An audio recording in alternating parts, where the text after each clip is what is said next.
Hi, hello, வணக்கம். இன்னைக்கு வந்து எங்க காட்டுல இருந்து கருவேப்பிலை எங்க வீட்டுக்காரரு ஊருக்கு போயிருந்தாரு, கொண்டு வந்திருக்காரு. ஸோ, அத வச்சு ஒரு ஈஸியா சட்னி தான் செய்ய போறோம். வாங்க எப்படி செய்யலான்னு பார்க்கலாம். தேவையான அளவு கருவேப்பிலை எடுத்துக்கோங்க. கடலைப்பருப்பு 2 ஸ்பூன், ஒரு 4லேருந்து 5 வரமிளகாய், சீரகம் 1 ஸ்பூன், சின்ன வெங்காயம், இஞ்சி, பூண்டு, புளி எடுத்துக்கோங்க. தக்காளி எடுத்துக்கோங்க தேவையான அளவு. என் தக்காளிக்கு கொஞ்சம் உடம்பு சரியில்ல வெயில் காரணமா. ஸோ, கொஞ்சம் அட்ஜஸ்ட் பண்ணிக்கோங்க. இப்போ வந்து கடாய் வச்சுக்கலாம். கடாயில எண்ணெய் ஊத்தாம கடலைப்பருப்பு மட்டும் போட்டு வறுத்துக்கோங்க. ஓரளவுக்கு சூடானோனே வரமிளகாவும் சேர்த்துக்கோங்க. சேர்த்துட்டு வறுத்துக்கோங்க. காரத்துக்கு தகுந்த மாதிரி நீங்க வரமிளகாய் ஆட் பண்ணிக்கோங்க. எனக்கு 6 மிளகாவே அதிகமாக இருந்தது காரம். நீங்க காரத்துக்கு தகுந்த மாதிரி கூட குறைச்சி சேர்த்துக்கோங்க. இப்போ அது வறுபட்ட உடனே எடுத்து தனியாக வச்சுட்டு, அதே கடாயில எண்ணெய் ஊற்றிக்கலாம். எண்ணெய் நல்லா சூடானோடனே சின்ன வெங்காயம், பூண்டு, இஞ்சி இதெல்லாம் சேர்த்து நல்லா கலர் மாறி வர அளவுக்கு வதக்கிக்கோங்க. சின்ன வெங்காயம் தான் எப்போவுமே குழம்புக்கு டேஸ்ட்டை கொடுக்கும். சின்ன வெங்காயம் உரிக்கிறதுக்கு கஷ்டமாக இருக்குது அப்படிங்கிறவங்க பெரிய வெங்காயம் கூட சேர்த்துக்கலாங்க.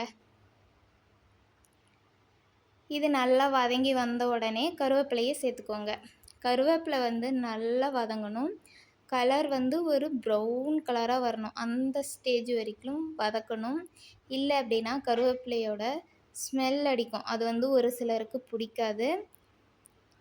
ஸோ அதுக்காக தான் நல்லா வதக்கிக்கோங்க. நல்லா வதங்கினதுக்கப்புறமா தக்காளி போட்டுக்கோங்க. தக்காளி போட்டு அதையும் வதக்கிக்கோங்க. ஏன் கருவேப்பிலை வதங்கினதுக்கப்புறம் நான் தக்காளி போடுறேன் அப்படின்னா, மிச்ச மீதி கருவேப்பிலை வதங்காத இருந்துச்சுன்னா கூட தக்காளி கூட சேர்ந்து வதங்குறப்ப அந்த கருவேப்பிலையோட ஸ்மெல் சுத்தமாக இருக்காது, ரா ஸ்மெல்லு. அதுக்காக தான். இப்போ இது வதங்குறதுக்கு கொஞ்சமாக நீங்கள் உப்பு சேர்த்துக்கோங்க. உப்பு சேர்த்துட்டு தக்காளி நல்லா வதங்கணும். அது வரைக்கும் வந்து நீங்கள் நல்லா வதக்கிக்கோங்க. 1 ஸ்பூன் சீரகம் எடுத்து வச்சுருந்தோம் இல்லையா, அதையும் சேர்த்துக்கலாம். சேர்த்துட்டு நல்லா மசிகிற அளவுக்கு நல்லா வதக்கி எடுத்துக்கோங்க. இப்போ பாருங்கள் நல்லா வதங்கிருச்சு. இந்த ஸ்டேஜில் அடுப்பை ஆஃப் பண்ணிவிட்டு ஆற வச்சிடலாம். இது கூட நான் இந்த ஸ்மெல்லை எங்கள் வீட்டில் இருக்கிறவங்களுக்கு பிடிக்காது. ஸோ அதனால் அந்த ஸ்மெல்லை மறைக்கிறதுக்காக நான் வேறு ஒரு விஷயமும் பண்ணியிருக்கேன். அது வீடியோ கடைசியில் வரும், நீங்களே பாருங்கள்.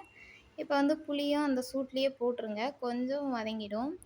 இப்போ வறுத்து அரை வச்ச எல்லா பொருளும் மிக்ஸி ஜாரில் சேர்த்து அரைச்சிக்கோங்க. அந்த ஸ்மெல்லு போகிறதுக்காக நான் கொஞ்சமாக வேர்க்கடலை சேர்த்துருக்கேங்க. இது டேஸ்ட்டு சூப்பராகவும் இருக்கும். அந்த ஸ்மெல்லே வரவே வராது, கருவேப்பிலை ஸ்மெல்லு. அதுக்காக தான் சேர்த்துருக்கேன். எண்ணெய் ஊற்றி கடுகு, கருவேப்பிலை தாளித்து கொட்டினா நம்மளோட சூப்பரான கருவேப்பிலை சட்னி ரெடி.